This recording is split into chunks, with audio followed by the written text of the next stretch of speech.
Plusieurs personnes rapportent des témoignages étranges pour eux. Ils disent, oh, mais pasteur, pendant la semaine de prière d'enfantement, je me suis vu en train de sortir, ma famille sortait des limitations, sortie de la pauvreté, sortie du chômage, sortie des prisons, sortie de la mer, sortie des grottes, sortie des calebasses. Mais curieusement, on se rend compte quelques temps après, je vois que je fais des rêves où on me ramène dans ce dont j'étais sorti, on me ramène en arrière, je reviens encore, je suis en train de lutter. Il y en a qui m'ont dit, mais je me vois au bord du rivage, et les eaux viennent me reprendre pour me ramener encore dans les eaux. Je ne comprends pas, pasteur, que se passe-t-il? Je dis, c'est normal. Ce qui se passe exactement comme le peuple d'Israël avait enduré, expérimenté. Israël était captif en Égypte pendant 400 ans. Quand quelqu'un était prisonnier pendant très longtemps, tu sais que quand il sort, déjà la mentalité, ça va prendre du temps pour la changer. Mais même les bourreaux, ils ont du mal à s'habituer à ta liberté. Donc, ils n'acceptent pas ta liberté. C'est normal. Ils doivent tout faire pour te ramener en arrière. Après 400 années, il a oint Moïse et il a envoyé Moïse pour aller délivrer le peuple.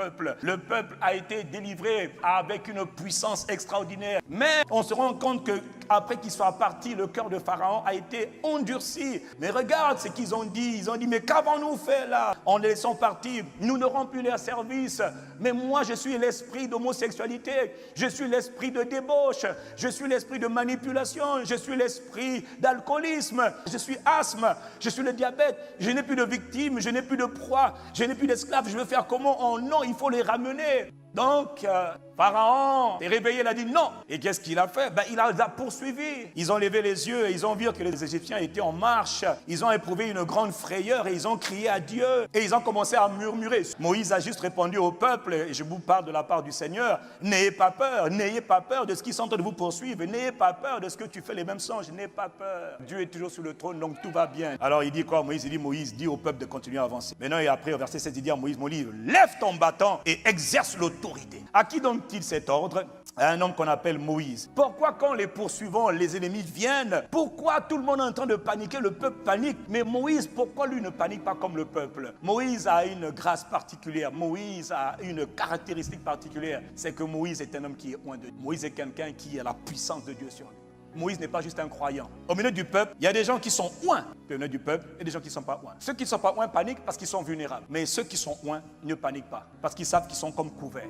Moïse est oint. Et il est tellement oint qu'à un moment donné, pour gouverner les affaires du peuple, Dieu lui dit, je veux prendre de l'onction qui est sur toi. Je veux le répandre sur les 70 anciens d'Israël afin qu'ils gèrent le pays. La même grâce sur Moïse va venir sur les anciens et ils vont opérer dans la même puissance. Moïse est un homme qui avait reçu la puissance de Dieu, qui marchait dans la puissance de Dieu. Il n'était pas un homme ordinaire. Ce n'était pas juste un frère, pas juste une sœur. Alors, quelle est la leçon? Une des leçons importantes. Dans les temps de crise comme cela, dans le temps où le monde des ténèbres se manifeste, mon frère, il faut vraiment, ma sœur, apprendre à devenir un homme, une femme qui est ointe de l'esprit, qui est revêtue de la puissance de l'esprit, qui marche sous l'onction. Quand on parle de l'onction, on parle de la puissance de Dieu. Au temps de Moïse, l'onction était sur Moïse, puis après elle est venue sur ceux qui étaient autour de Moïse. L'onction de Dieu, la puissance de Dieu ne reposait pas sur tout le peuple. Donc ne prends pas les habitudes du peuple comme étant tes habitudes. Le peuple qui n'est pas oint panique toujours. Mais ceux du peuple qui sont oints, qui sont revêtus de la puissance de Dieu, sont différents.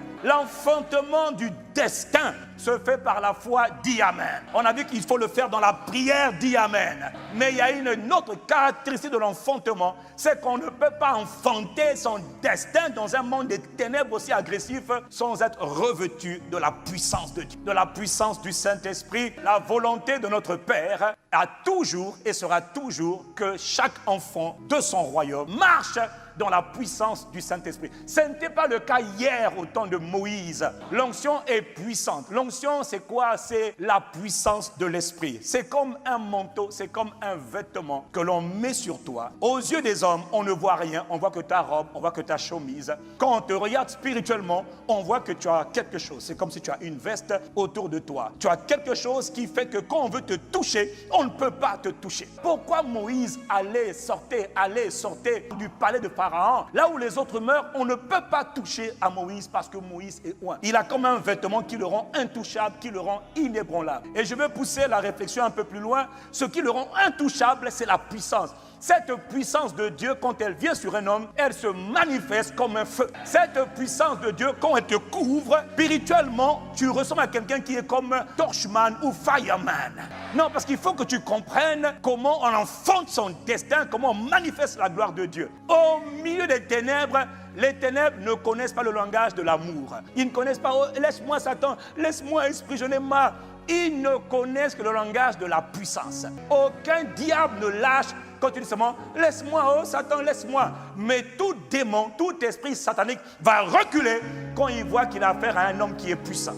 C'est-à-dire à un homme sur lequel Dieu a mis la puissance. Il faut que cette saison, jusqu'à décembre, mon frère, on ne doit pas être les mêmes personnes. Dieu est sur le point de nous faire rentrer dans une autre dimension du combat, une autre dimension du positionnement. C'est-à-dire, on ne va pas combattre pour combattre, prier pour prier, mais prier dans la puissance. Nous sommes dans un monde des ténèbres. À cause de ta puissance, oh Dieu, tes ennemis se soumettent. Ils ne se soumettront qu'à cause de la puissance. Dans le livre de Abdias chapitre 1, Dieu avait déjà annoncé que la puissance de Dieu, quand elle se manifeste de plusieurs manières, c'est vrai. Mais une des manières par laquelle la puissance se manifeste, c'est le feu. Sur la montagne de Sion, il y aura délivrance. Elle sera sainte. Et la maison de Jacob, c'est-à-dire la postérité, la descendance d'Abraham, c'est-à-dire toi. Tout croyant né de nouveau est celui qu'on a fait partie de ce qu'on appelle la maison de Jacob. Donc Dieu dit que la maison de Jacob, c'est-à-dire toi, tu vas posséder tout ce qu'on t'avait volé. Et puis au verset 18, il avait déjà annoncé Abdias le prophète que la maison de Jacob sera un feu et la maison de Joseph sera une flamme. C'est-à-dire, il avait déjà dit que ce que Dieu veut, c'est que la descendance d'Abraham, la descendance de Jacob, ils soient comme des feux, comme des flammes sur la terre. Et quand ils vont rencontrer ceux de la maison de Ésaü, les Édomites, les ennemis du peuple de Dieu, dis-moi Amen, ils vont les massacrer, ils vont les brûler, parce que c'est ce qu'on appelle la paille. Quand le feu va rencontrer la paille, le feu que toi tu es va dévorer la paille, le chaume. Il avait déjà annoncé, et il ne restera aucun survivant de la maison d'Ésaü. Ça, c'était la prophétie avant que celui qui devait venir, qu'on appelle le Rédempteur, vienne. Tu as des adversaires, ils doivent te voir en feu. Et la raison pour laquelle ils t'agressent, parce que tu viens à l'église, mais tu n'es pas en feu. Donc ils peuvent te toucher. Mais il doit arriver un temps quand il te dit, qu'est-ce qui s'est passé? Il vient la nuit dire, je n'arrive plus à l'approcher. Je voulais coucher, je n'arrive plus à coucher avec elle. Je suis le mari de nuit, hey, je brûle. Je suis l'esprit de sorcellerie, hey, je n'ai plus accès. C'est-à-dire que tout est fermé, intouchable. Pourquoi? Parce que je suis devenu un feu dévorant. Maintenant, les temps ont été accomplis. Et au temps marqué, Dieu qui avait fait la promesse est venu pour te mettre en possession de la promesse. Dans Luc chapitre 3, verset 16, Jean-Baptiste, qui l'a introduit, qui est son directeur du protocole, dit à son sujet, moi je vous baptise d'eau, mais il vient un après moi, celui qui est plus puissant que moi. Je ne suis pas digne de délier la couronne de ses pieds. Il dit, lui, il vous baptisera du Saint-Esprit et de feu. Le mot baptiser veut dire immerger. Il vous prendra et il vous mettra dans l'Esprit Saint et le feu. Il tient en sa main la pelle à vanner pour séparer le grain de la paille. Il va amasser le grain dans son grenier, mais il va brûler la paille. Rappelle-toi toujours que la paille symbolise les adversaires. En même temps que l'Esprit va travailler en nous, l'Esprit va aussi travailler sur nous. Il va manifester sa puissance sur nous. Et la puissance de l'Esprit va se manifester par le feu. Donc quelqu'un peut être transformé de l'intérieur. Sainteté, pureté, humilité, obéissance à Dieu, baptisé dans l'esprit, mais ne pas manifester la puissance. Parce que tu as oublié, négligé la dimension de vivre dans la puissance de Dieu. Jésus a expérimenté ce que Jean-Baptiste nous a dit. Et la vie de chacun d'entre nous doit ressembler à la vie de Jésus. Jésus, maintenant, rempli du Saint-Esprit, revint du Jourdain et fut conduit par l'Esprit dans le désert. Un temps de retraite seul à seul. Un temps de méditation seul à seul. Un temps de rafraîchissement seul à seul. Un temps où il était seul avec Dieu. Il est déjà rempli de l'Esprit. Mais il doit aller plus loin. Il doit être plein d'Esprit. Et quand il va être plein d'Esprit, en étant plein, il doit déborder. Et pendant 40 jours, il passe son temps dans l'adoration, dans la louange, dans la méditation, dans les conseils de Dieu, dans la contemplation. Il passe son temps dans la présence de Dieu. Il ne s'ennuie pas, il ne vois pas le temps passer, il est là, il est calme. Ça peut être, je répète, une journée, 2 journées. Ça peut être une journée par semaine. Ça peut être, mais dans ton cœur, il y a le désir de commencer à chercher la présence de Dieu, chercher la face de Dieu, chercher à avoir des temps de retraite seul avec Dieu. Tu ne peux pas vivre comme parce que je suis rempli du Saint-Esprit. Je commence à parler en langue. Non, ce n'est pas encore ça. Ça, tu commences à parler en langue, mais la vie ne s'arrête pas là. Prends le temps de te laisser remplir, jusqu'à déborder. C'est ce que Jésus a fait, ça lui a pris 40 jours. Dans Luc chapitre 4, verset 14, maintenant au bout de 40 jours, après avoir été rempli, Jésus maintenant est revêtu de la puissance de l'Esprit. Quand on le voit spirituellement, naturellement on ne voit rien. Le même jeune homme, il a juste maigri un peu. Mais quand on le voit spirituellement, Jésus a quelque chose sur lui qu'on appelle la puissance de l'Esprit. Cette puissance de l'Esprit, c'est le feu. Le feu de l'Esprit. Comment tu la reconnais, cette puissance? Elle est perceptible. Tu remarques dès l'instant qu'il a été revêtu de la puissance. On n'est pas revêtu de l'Esprit, on est revêtu de la puissance de l'Esprit. Cette puissance de l'Esprit se manifeste par un feu, et un feu dévorant. Et c'est comme ça que tu vois que sa renommée a commencé à se répandre. Sa renommée ne s'est pas répandue tant qu'il n'était pas revêtu de la puissance. Rempli de l'Esprit ne te donne pas la renommée, ne te donne pas forcément de faire tous les exploits que tu dois faire. Non, il y a des challenges, il y a des difficultés, il y a des montagnes, il y a des adversaires qui nécessitent que tu sois revêtu de la puissance pour les affronter. Frère, Jésus vivait dans le feu. Pasteur, qu'est-ce que tu essaies de nous dire?